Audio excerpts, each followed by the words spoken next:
여러분, 만약에 내가 이룬 최고의 성공이요, 사실은 파멸로 가는 지름길이었다면 어떨 것 같으세요? 생각만 해도 좀 섬뜩하죠? 오늘 우리가 함께 살펴볼 내용이 바로 이 역설적인 경고를 담은 한 설교의 핵심입니다. 자, 그럼 바로 본론으로 들어가 보죠. 이 설교는 아주 근본적인 질문에서부터 시작하는데요. 바로 하나님의 선택을 받은 백성이 왜 멸망하고 수치를 당해야 하는가, 이거예요. 아니, 상식적으로는 이게 이해가 잘 안 되잖아요, 그렇죠? 바로 이 모순적인 상황이 오늘 우리가 풀어야 할 미스터리입니다. 이 설교는요, 그 원인을 정말 날카롭게 짚어내요. 진짜 우연한 건 그냥 악이 아니라는 거예요. 오히려 가장 선해 보였던 거 있잖아요. 그게 부패하고 변질될 때 훨씬 더 교활하고 무서운 게 된다는 거죠. 아니, 그럼 선한 게 어떻게 변질된다는 걸까요? 설교에서는 두 가지 핵심 행동을 그 뿌리로 딱 짚어주는데요. 첫 번째는 패역, 그러니까 하나님께 아예 대놓고 반역하는 거고요. 두 번째는 하나님을 그냥 버리고 자기 갈 길 가는 거예요. 바로 이 두 가지가 선한 것을 가장 위험하게 만드는 시작점이라는 겁니다. 여기서 배역이라는 단어, 이거 좀 깊이 들여다볼 필요가 있어요. 이게 그냥 단순한 실수가 아니거든요. 잠시 길을 잃는 거랑은 차원이 다른 얘기예요. 이건 정말 의도적으로 하나님의 권위에 맞서고 반역을 선택하는 아주 적극적인 행위, 말하자면 반역죄 같은 거죠. 이런 반역은 근데 되게 교묘한 형태로 나타나요. 겉으로는 엄청 경건하게 신을 섬기는 척하는데 속으로는 철저하게 세상적인 성공이랑 야망만 쫓는 거죠. 말과 행동, 겉과 속이 완전히 다른 그런 이중적인 삶. 혹시 우리 모습 속에도 이런 그림자가 있지는 않은지 한번 생각해 봐야 할 것 같아요. 결국 이 모든 건 하나의 근본적인 선택의 문제로 돌아옵니다.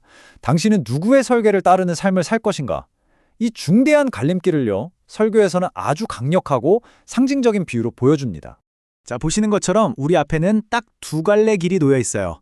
왼쪽은 내 힘, 내 지혜를 믿고 스스로의 왕국을 건설하는 상수리 나무의 길이고요. 오른쪽은 내 계획은 다 내려놓고 하나님의 나라를 따르는 길입니다. 이건 완전히 다른 두 개의 삶의 철학인 거죠. 근데 왜 하필 상수리 나무일까요?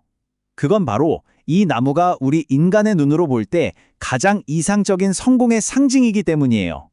스스로의 힘으로 땅에 굳건히 서서 부, 명예, 권력이라는 열매를 맺는 모습. 이게 바로 세상이 우리한테 이렇게 살아라 하고 말하는 가치 아니겠어요?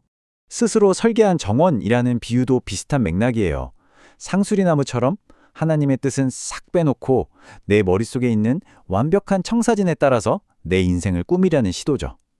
모든 걸 내 계획, 내 통제 아래 두려는 그 욕망의 표현인 겁니다. 자, 그렇다면 내가 설계한 이 겉보기에 화려한 상수리나무의 길, 그 끝에는 과연 뭐가 기다리고 있을까요? 설교는 그 결말이 우리가 기대하는 그런 번영이 아니라 정말 처참한 수치라고 아주 냉혹하게 경고합니다. 설교의 핵심 구절이 바로 이겁니다. 너희가 기뻐하던 상수리나무로 말미암아 너희가 부끄러움을 당할 것이요. 진짜 아이러니하지 않아요?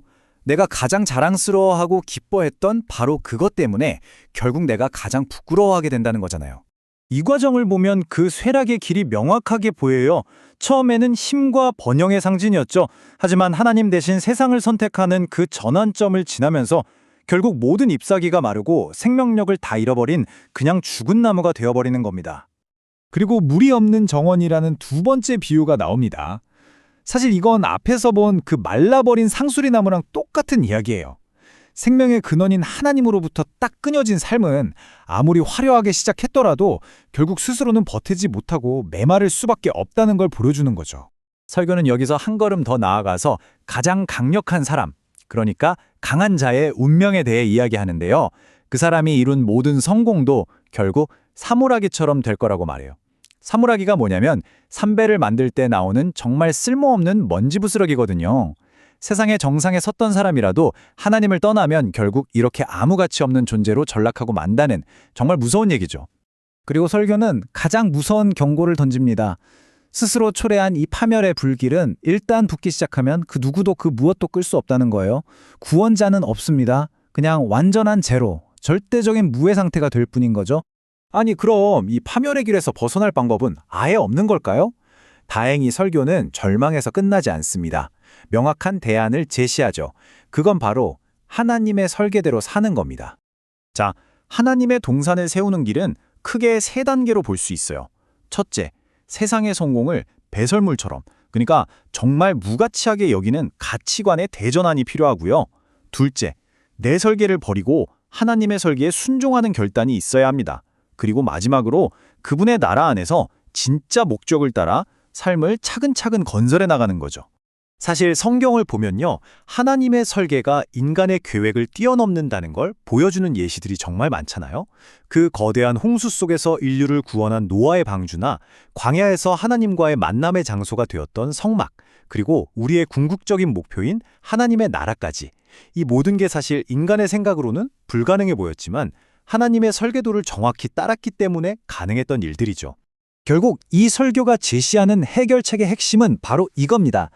더 이상 내 인생의 설계자가 되려고 애쓰지 말고 하나님의 완벽한 설계를 충실히 따르는 건축가가 되라는 거예요.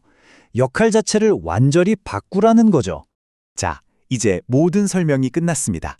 마지막 질문은 바로 여러분을 향하고 있습니다. 당신 삶의 설계도는 지금 누가 그리고 있나요?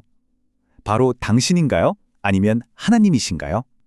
어쩌면 이 질문에 대한 답이 당신의 운명을 결정하게 될지도 모릅니다.